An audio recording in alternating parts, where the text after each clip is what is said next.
Hello, hi everyone, how are you doing? Thank you very much for joining this workshop and for organising this event, which is really exciting to have all of you here.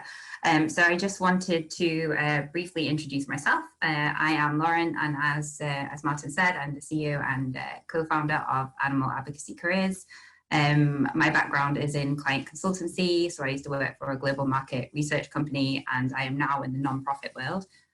So hopefully I can give you all some guidance on how to navigate that situation. So can everyone see my screen? Can I just get like a thumbs up if you can see the screen? Wonderful, thank you. Okay, so we're going well so far. I'm usually quite bad with this technical stuff. Okay, so the goal for this workshop is that we will all leave the workshop with at least one new resource, connection, idea, or action that we can take away to help you progress your career. And so the idea of the workshop itself is to discuss how to use your career more effectively and to essentially help more animals through our career. But in order that we do this, it's actually vital to spend some time actually planning this. And there's two reasons for this. The first one is because not all altruistic actions are equal. And the secondly is that some time thinking or planning could actually multiply the impact you have by up to 10 to 100 times, which is quite a lot. So just move on. Okay, here's a summary of what the session will entail. I will be doing a 20-minute presentation going through different steps of the career decision-making process and outlining available resources, which you can look into in more detail after the presentation. Then we'll do 5 to 10 minutes of introspection. So I want you all to sit there and kind of like just jot down some of your key uncertainties or specific areas that you want to think about. Then I am going to give you some final resources that you can again take away and do some more like planning. Then you're going to join a group where we're going to all just kind of like discuss and Martin is going to very kindly assign you all to different groups with different instructions. And then we're going to finish with a Q&A session. Okay, so a little bit more about Animal Advocacy Careers. As we said, it was created to help individuals maximise their potential and their positive impact for animals. I guess there are many ways that we can think about how an individual might contribute to helping animals. One might be that an individual might make a dietary change, like be vegan or vegetarian. But one of the ways that we are most excited at Animal Advocacy Careers that individuals can make a significant impact for animals is through utilising our career. It has been estimated through research that most individuals spend approximately 80,000 hours of their time and their lives in a career. So it kind of makes sense, and a key factor where individuals can make a significant difference to animals would be to utilise their career to help as many animals as possible. And with such a big opportunity at stake, it's arguably our duty to spend some real time thinking through our opportunities and thinking through a concrete strategy of how we can help actual individual animals through our careers. It might seem a little boring. Some people might think it's overwhelming and slightly melodramatic. But if we actually take through a scenario where we maybe would have 2 job opportunities, I think we can maybe talk through this a little bit more. So, for example, you might have a job opportunity where it's the first one that comes to you and it would enable you to help 100 animals over the course of 5 years of your career. But had you waited for 2 weeks longer, then you would actually have the chance to help 10 times that amount of animals in the same amount of time. So as you can see, there can be very significant differences to you being able to make an impact just through a small choice that you would actually make. So one of the problems is that there's disparity between opportunities for individual impact, and we also have a limited amount of time. So it makes sense that we try and think through our options and prioritise them all accordingly so that we can assess opportunities when they arrive. So where do we begin with this? Most of this is lifted from an excellent article on 80,000 Hours website, which I would recommend to everybody, which is called How to Make Tough Career Options. How to make tough career decisions. So this will help us to build a really strong framework for prioritization for future opportunities and also plan out our strategy to maximize our impact. So step 1 is to clarify the decision that we're actually trying to make. So we want to have a clear idea of exactly what it is that we want to achieve through our career strategic planning. So it might be for an individual that you might be choosing between two concrete job opportunities. Some people might be wanting to do long-term career strategy, but for the sake of this workshop and the widest applicability, we're going to consider coming up with more of our medium-term options. So if we're taking medium term, then we start to think about what are our most important priorities for this. So this will obviously be quite individual, and it will be very unique to specific individuals on their priorities. But some of the things that we've written down here would help an individual to really try and maximise their potential through their career. So the first is impact potential, then we have personal fit, career capital, option value, value of information.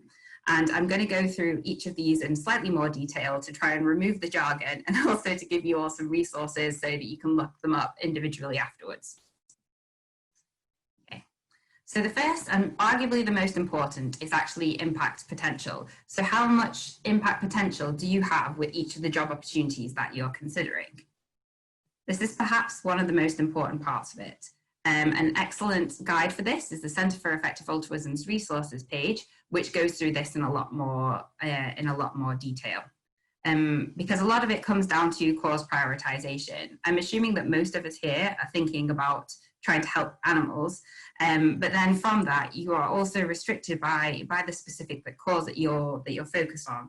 So it could be that you the next particular thing would be that you have to decide between either focusing on companion animals or farmed animals. And an excellent resource for that is Animal Charity Evaluators Why Farmed Animals. They also have charity reviews and intervention reviews as well, because again, it's not just the fact that you be considering cause prioritization, but you also have to think about specifically what kind of role that you might actually be thinking about or considering, and how much impact potential that role has as well. So the next terms that we're going to look at are personal fit, personal satisfaction, career capital, option value, and value of information. So I've bucketed a lot into this one section, but the reason is because a lot of the resources that are available on this are very similar. So we've got 80,000 hours career views, which goes through this in a lot more detail. Some of the resources that we have at AAC, like the skills profiles, will go through and it includes some tips for things like personal fit. And we also have a glossary of terms to go through these in more detail. But essentially, we just need to think about each one of these factors and how important it actually is, but to remember them all when we're considering career opportunities so that we're able to adequately prioritize between opportunities. Okay. So there's some individual research you can do as well, which is mostly just Googling, looking through resources. But another really good way to actually find out some more information is to ask individuals that you might know already. So when you have some job opportunities that you might be thinking about, to go through these different metrics and ask individuals what they think the career capital opportunities are, the option value, or the value of information. So we've talked a little bit about like individual potential. So that's like the individual metrics and how each opportunity might help you as an individual to progress your career for animals.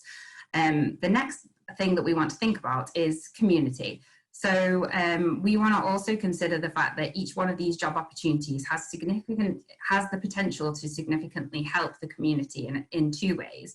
One is to consider our relative fit or our comparative advantage. So how we would compare to somebody else who would also be taking that opportunity. And the second is community capital. So how do we as an individual contribute to the wider community by the role that we're actually taking? And these are quite important aspects and can really shift how much impact one could have from two opportunities that you might be considering. But it's quite difficult for an individual to actually assess this by themselves. So we at AAC have spent a little bit of time this year trying to help individuals really understand that through two things that we've done. One is the Animal Advocacy Spot Check, and the second is our Talent Bottleneck Survey. So both of these were conducted to help individuals understand a little bit more about this. There's some various limitations to the spot check, which my co-founder Jamie conducted. One that you need to be aware of is that they are just currently filled roles, and the ones that were currently advertised.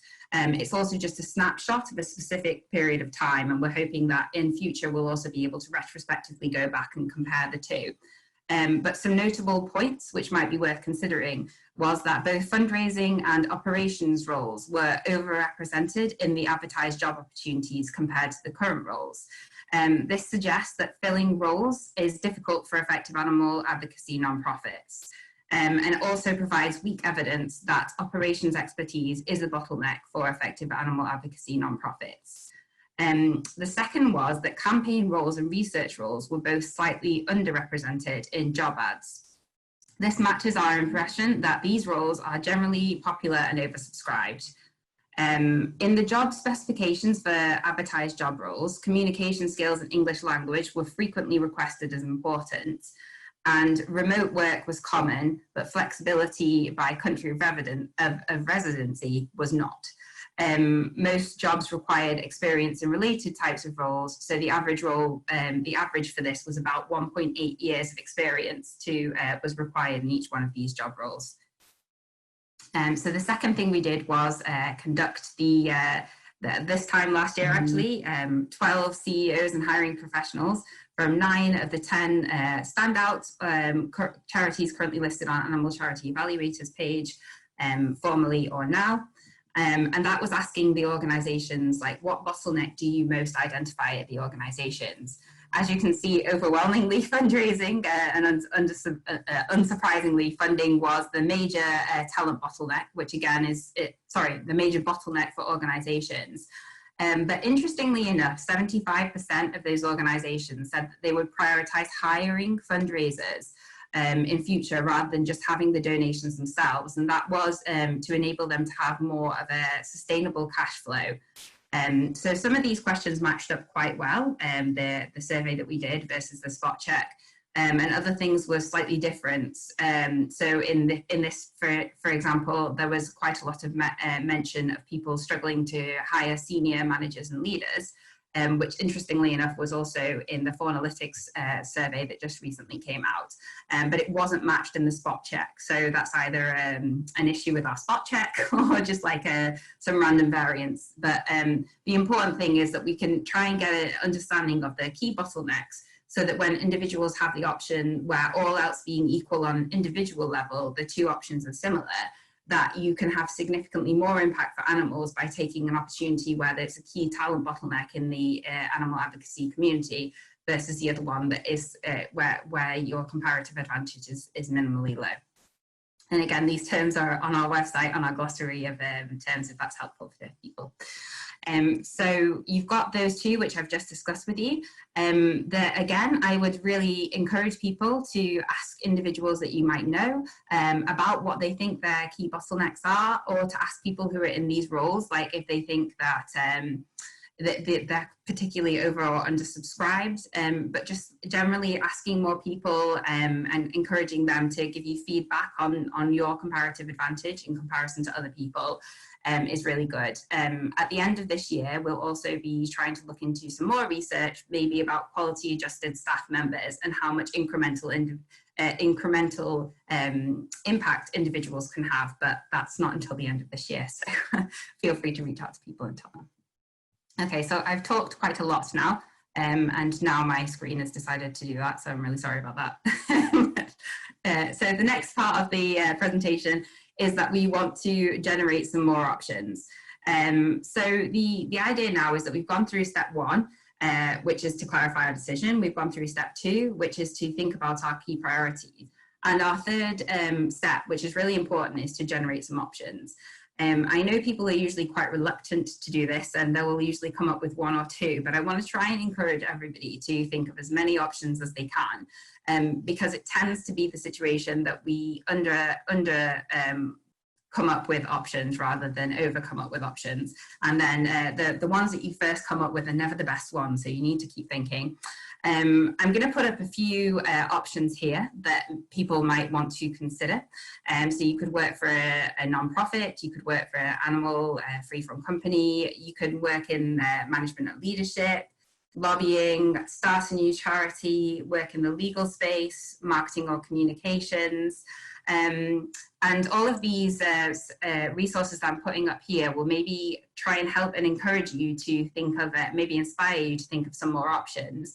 And I think that we should all just take a few minutes now to think about these options. So I'm going to give you 2 or 3 minutes maybe just to think about some more options that each of us could think about to have more impact for animals. The idea here is just some really rough brainstorming, thinking about different options, and then we will go on to the next stage. But I'm going to pause for a second. So everyone think about your options.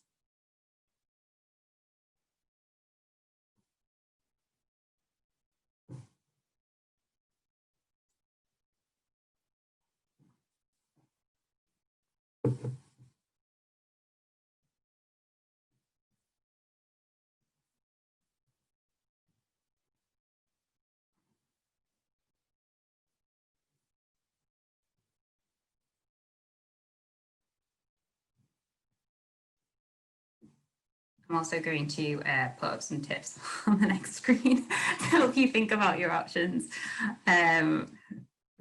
Just for a little bit of inspiration.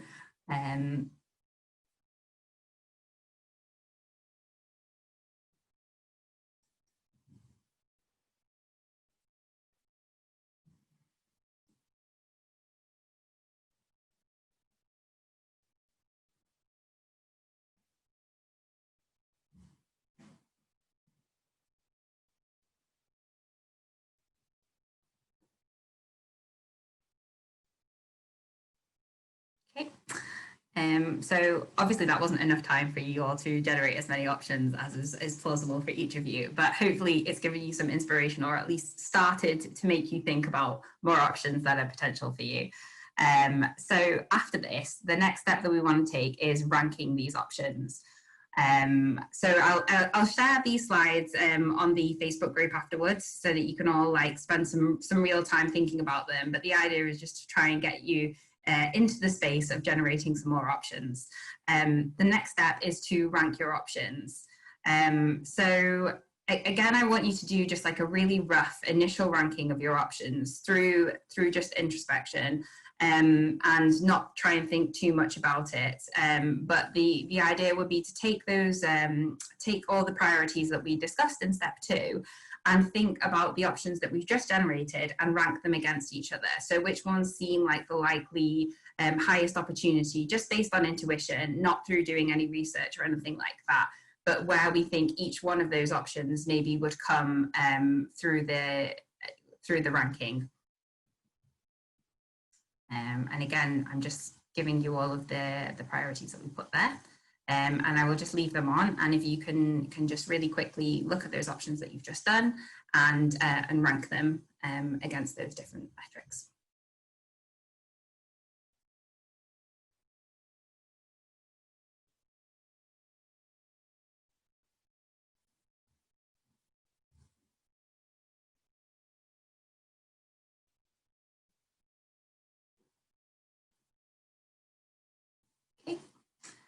Okay, so now maybe one of the most particularly important things is to list our key uncertainties. So the idea is that if you've actually gone through this workshop with me and you've done as I've said, then you can get to the point now where you might have been thinking in the last stages, like what are the things that, what are your reservations? Like what are really holding you back from being able to do that initial ranking and from generating those ideas? And these key uncertainties actually are quite significant because they can change the entire dimension of everything you've just been doing. So you can think about things and think, okay, I've got a really concrete ranking, but what are the types of things, what are the key uncertainties that you have that would actually likely change the initial rankings that you've done.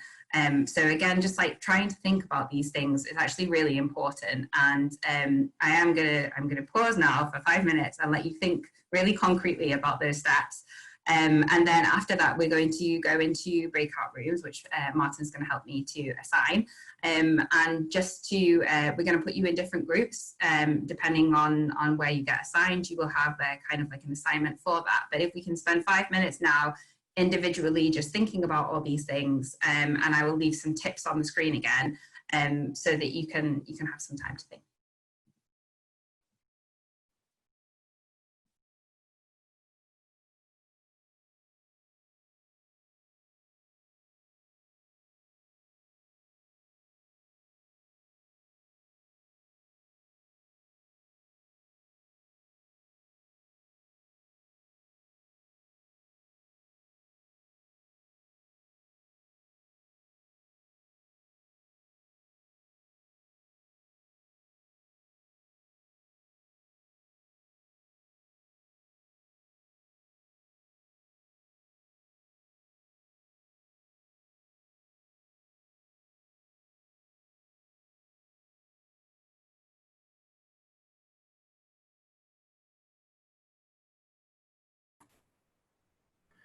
Welcome back. So sorry for the mess up, Lauren. It was not as easy as I thought. I could not fit all the information in the broadcast, so it took me some time to figure it out. But I hope it was delivered. Yeah, well, I hope it was as useful as I got to speak to someone, and she was quite fantastic. So I hope that everyone else had a good time. Can I just check that? Can you see my screen or not? Because I'm not 100% sure at this point. We can see you, but not your screen. You have to start Okay, sharing well, again. that's slightly unhelpful. Okay, anyway, I've got it, I think. I don't think I have the access anymore to share it, but anyway, we were just going to move over to the Q&A session, and I just wanted to say before we did that hopefully people have found the workshop really useful and or marginally useful and got something out of it. I just wanted to say that we do have more resources available on our website, and we also have 2 things that people can do following this.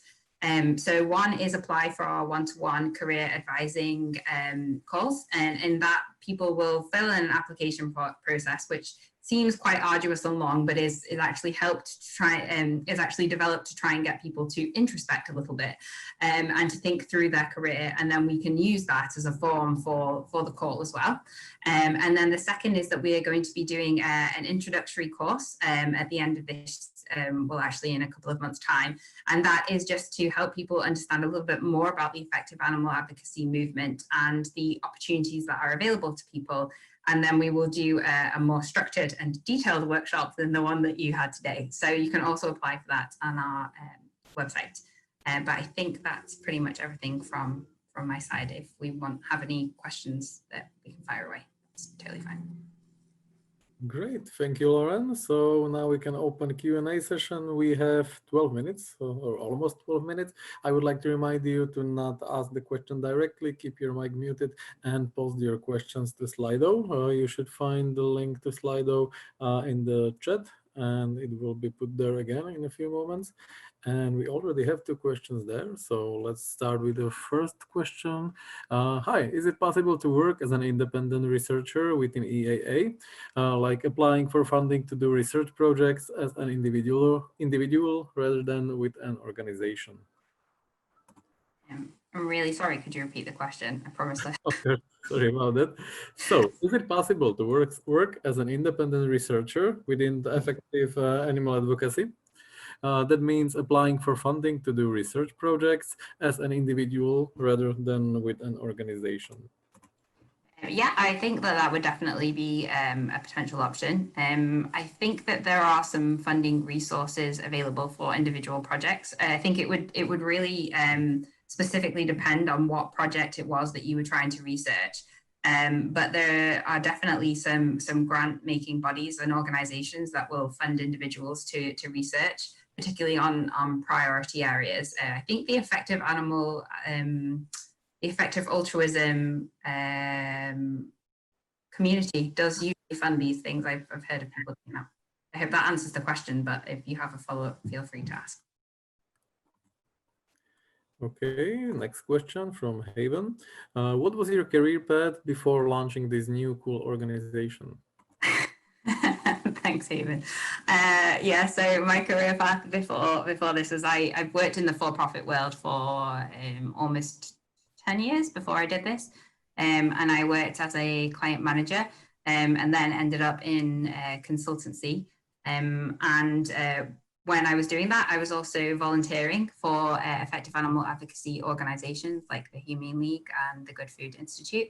And I really enjoyed that work. That was potentially the most exciting part of my job, even though it wasn't my job.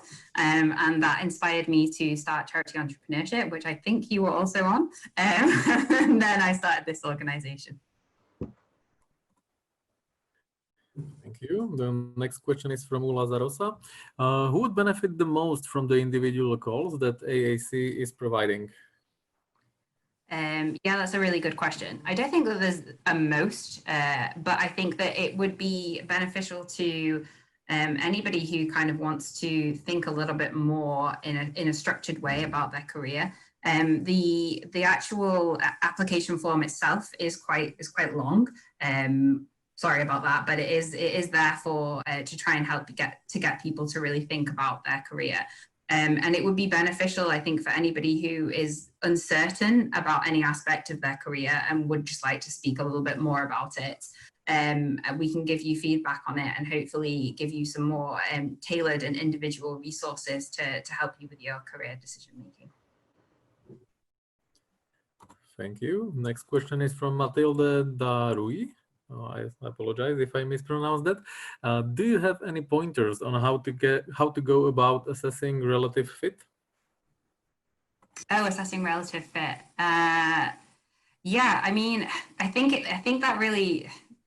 that one of the most important things to do in assessing your relative fit is to be quite brutal with yourself and introspect a lot. You could also ask other individuals. I know some people start those anonymous feedback forms, and I know a couple of my friends have actually, if you're the type of person that can take feedback, I don't want to like advise that anyone to try and get feedback if it's going to affect them negatively in their mental health. But it can be quite useful to actually ask people that you know to give you feedback so that you can really get a better objective view of your specific skill set. And then you can quite accurately probably assess your relative fit. Another thing that you can do is do some volunteering for specific roles that you're considering. And that will give you a pretty good idea of whether you would like or not like those roles. I did volunteer once as a researcher and it didn't fit very well with me. So I'm really glad, I'm very grateful for my co-founder, Jamie, who does the more arduous side of research, because I know that would not have been a very good fit for me. And prior to that, I thought I would have been a fantastic researcher. So volunteering can be very helpful for that. Thank you. I would like to remind others that in Slido you can vote for the questions you find most interesting. It is the preferred way of doing this because we have several questions and only 7 minutes left, so we won't be able to go through all of them. The next question is, if you want to work in a plant-based campaigning on institutional level, what kind of university degree would be useful, or what skills would be useful to learn? Yeah, that's a really good question and very specific. I don't think that I would be the best person to ask that for because I don't have that background. So for me to kind of like answer that question would probably be misdirected. I think that if you were to use the community directory, which I think I referenced before, there will probably be somebody who actually specifically works in that space and can probably tell you about their career trajectory and how they got there and which ones are more useful than other ones. If that's okay as an answer. Okay, thank you. Let's get to the next one. Do you have any tips for how to cheaply explore social scientific research related to effective animal advocacy and alternative protein startups? Again, that's a very specific question. I don't really have an answer for that. I'm really sorry. But I think like the general thing would be that if you have a really, really specific question about a particular career role, I would really encourage you to reach out to somebody who has got a background in that, because they will have the best advice. And unfortunately, as a new organization, we've only been going for like a year. We have only researched into a specific area at the moment, and the overall career strategy and very specific questions would probably be better directed to somebody who has significantly more experience in a specific role. Okay, thank you. The next question: how lengthy is the process involved in applying for individual career counseling calls? Sorry, could you just repeat that? How lengthy is the process involved in applying for individual career counseling calls? Yeah, so it's a 50-50% chance that you will get onto the career advising call. The reason is so that we can accurately assess whether it's actually been useful for people to have career advising this year. So it's not based on the actual application itself. It doesn't matter if it's a good or a bad. There is no good or bad in the application. It's literally random chance. So the first person will get either assigned to Jamie or myself for a career advising call, and the second person will be assigned to a control trial. It's not like an application where you can get a good or a bad result.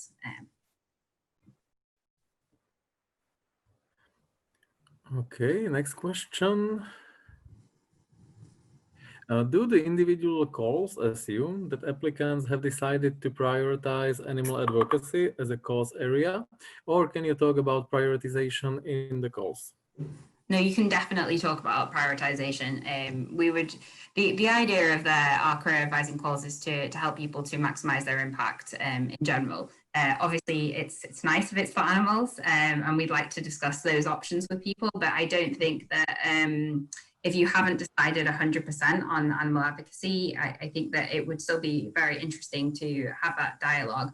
And you can use the same type of framework usually for assessing all different types of options. They don't have to be specific to animal advocacy. Thank you. Next question is from Jonathan. How is the career calls experiment going? When do you expect to have an idea on how effective the coaching is and whether you will continue with it? It's a very good question, Jonathan. It's going well at the moment. I think. I mean, again, this is one of those things that I'm sure, as you know, by posing that question, it's very difficult to get results back straight away. At the moment, we've had quite a lot of positive feedback, but what we're actually going to be doing is assessing incremental changes that people might have made based on the calls. It's likely that we will get initial results after about 6 months after the calls. But likely, if you look at 80,000 hours and you've seen their work, they have advised us that it'll probably be 2 to 3 years before we'll really significantly understand whether we've had any impact or not, which is why it's only one of the few things that we're experimenting in this year. Thank you. Next question is from Andrea. How should we find a job in animal rights research if there aren't so many open vacancies? A really good question. I think, as I said, when we were actually doing our spot check and research, it does seem that some roles are a lot more competitive than other ones. Research is definitely one of them, and campaigning is another. So in that situation, there's just a lot of people and there's not enough roles. What I would suggest would be to work on the generating options idea, because it could be that if long-term you want to do research, that's definitely still a plausible path, but it might just be that at the moment, initially, there aren't the research roles available. So I would really encourage you to look into other options that you have more immediately. If your long-term is thinking about having a career in research, to look for more immediate options that can help you get towards that goal at the end, and not to focus too much on not getting specific opportunities right now. Thank you. And we have time for one last question. And we have only one last question in Slido, so this is unfortunate. The last question is, what do you envision Animal Advocacy Careers doing in 5 years? Oh, that's a really good question. That's a really, really good question. I think the easy answer to that would be doing the most impactful thing that we can to help individuals maximize their impact for animals. The slightly harder question answer would be that I really don't know. That's why we're testing different things as much as possible and experimenting on a small scale, so we can try and work out how we can help individuals. So as much feedback would be gratefully accepted, whether it's positive or negative. We really appreciate that because it helps us to be more effective in the long term. Okay, thank you very much, Lauren. We are out of questions and out of time. I think for the rest of us, it's time to unmute ourselves and give Lauren a short round of applause. Oh, thank you. That's really nice. Wasn't expecting.